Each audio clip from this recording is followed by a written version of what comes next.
улуу акын, улуу дастанчы, улуу куудул, улуу чечен, өнөр төрт аяктуу тең жорго деп коет аксакалдар.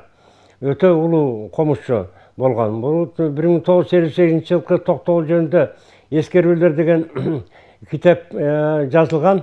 Залкалардын осунан токтогул жөнүндө укмуштуу өнөрпоз экендиги жөнүндө, айтым күйлөрдү айрыкча укмуш четкендиги, акын экендиги, 2 саат ырдаганда кыргыздын салтын, каада салтын, санат насыятын жана тарыхын ырдаганда элдер таң калчу экен. Ошон үчүн айткан токтогулдай ырчы күйчү бол, Толубайдай сынчы бол деп.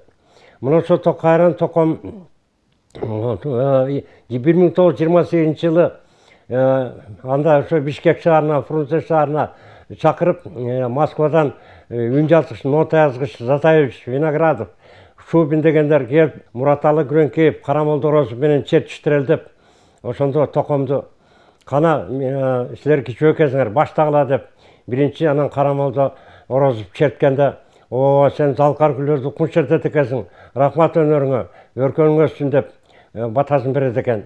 Мураталы Күрөңкеев черткенде, о, сиз илгерки күйлөрдү укмуш ойнойт экенсиз, рахмат, өнөрүңүз өркүндөсүн деп туруп анан өзү ошол 2 саат кыргыздын каада салтын, тарыхын, санат насыят, акыл насааттарын ырдаганда, дастандарын айтканда, жана ушундай жана миң кыял, тогуз кайыр күйлөрүн черткенде, берки экөөбү ылаачын көргөн таандай астына отуруп берген, жеңилип деген адабияттар, музыкалык адабияттарда жазылуу.